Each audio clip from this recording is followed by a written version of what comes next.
আপনি কি আশিস পান্ডেকে ফোন করেছিলেন এবং ওই দিন যাওয়ার জন্য বলেছিলেন?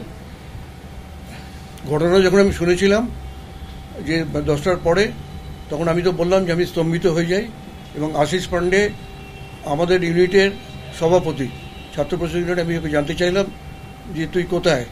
তখন আশিস পান্ডে বললো যে আমি শিয়ালদা স্টেশনে। তখন আমি ওকে বলি যে এটা শুনেছিস? বললো না, শুনিনি। দিনে 2 বার ব্যবহার করো স্টপেজ ক্রিম আর নিজেকে রাখো evergreen. Keya Seth aromatherapy stoppage cream, আর খুঁজে পাও নতুন আমিকে। না, আপনি কি ওকে যাওয়ার জন্য বলেছিলেন?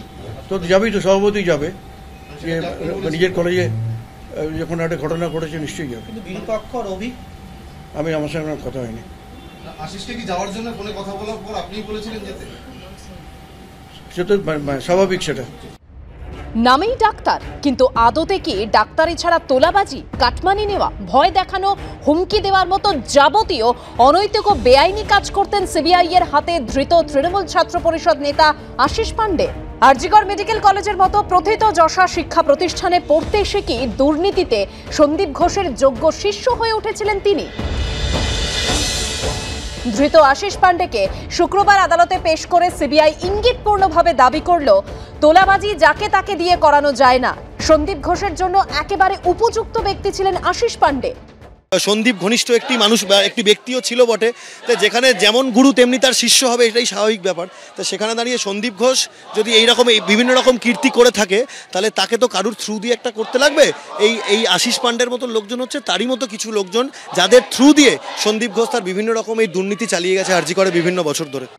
আরজিকর মেডিকেল কলেজের তৃণমূল ছাত্র পরিষদের ইউনিট সভাপতি আশিস পান্ডের জন্য পঞ্চবান তৈরি করে রেখেছিল সিবিআই। হাউস স্টাফ হিসেবে আশিসের নিয়োগে অনিয়ম, সন্দীপ ঘোষের পৃষ্ঠপোষকতায় থ্রেড কালচার চালানো, জুনিয়রদের পাশাপাশি সিনিয়র ডাক্তারদের হুমকি, হাউস স্টাফ করে দেওয়ার নামে কাটমানি তোলা, তোলাবাজি ও ঘুষ নেওয়ার মতো একের পর এক চাঞ্চল্যকর দাবি করে সিবিআই। সিবিআই আইনজীবী বলেন, তদন্ত করতে গিয়ে সিবিআই জানতে পেরেছে 2023 ও 2024 পরপর 2 বছর আরজিকর মেডিকেলে হাউস স্টাফ হিসেবে আশিস পান্ডেকে নিয়োগ করা হয়েছিল, কিন্তু তার হাউস স্টাফ হওয়ার কোনো যোগ্যতাই ছিল না। সিবিআই আইনজীবী আরও জানান, তদন্ত করতে গিয়ে একাধিক মেডিকেল পড়ুয়া ও জুনিয়র ডাক্তারদের বয়ান নেওয়া হয়েছে। তাদেরকে হুমকি দেওয়ার অভিযোগ উঠেছে আশিস পান্ডের বিরুদ্ধে। আর এই গোটা বিষয়টির মাথায় বসেছিলেন সন্দীপ ঘোষ। সন্দীপ ঘোষের পৃষ্ঠপোষকতায় চলত হুমকি দেওয়া। আরও চাঞ্চল্যকর অভিযোগ করে এরপর সিবিআই আইনজীবী বলেন, শুধুমাত্র মেডিকেল পড়ুয়া ও জুনিয়র ডাক্তারদেরই নয়, সিনিয়র ডাক্তারদেরও হুমকি দিত এই আশিস পান্ডে। গ্রামে প্রত্যন্ত এলাকায় বদলি করে দেওয়ার হুমকি দেওয়া হতো। এরা দীর্ঘদিন ধরে সমস্ত কলেজে চক্র চালিয়েছে এবং আমাদের আন্দোলন এই লোকগুলোর বিরুদ্ধে।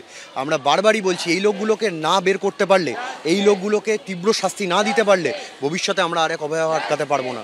তিলোত্তমার যে ঘটনা, এই নক্কারজনক ঘটনা কিন্তু কোনো বিচ্ছিন্ন ঘটনা নয়, এটা একটা ইনস্টিটিউশনাল মার্ডার, এবং তার সঙ্গে এই যে লোকগুলো থ্রেড কালচার চালায়, এরা প্রত্যক্ষ এবং পরোক্ষভাবে জড়িত।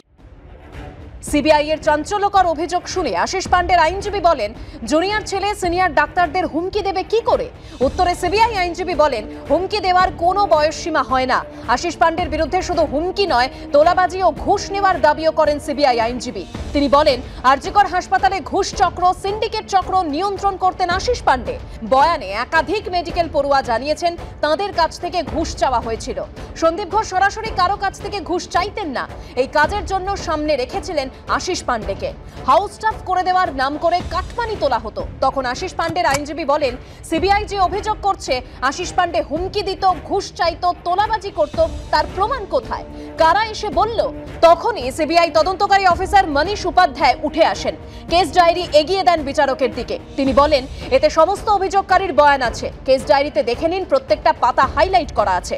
বিচারক বলেন, এটা তদন্তের প্রাথমিক পর্যায়, আশা করি আরও তথ্য প্রমাণ সিবিআই জোগাড় করতে পারবে।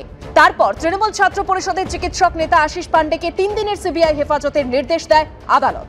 প্রকাশ সিনহা ও অনির্বাণ বিশ্বাসের রিপোর্ট, এবিপি আনন্দ।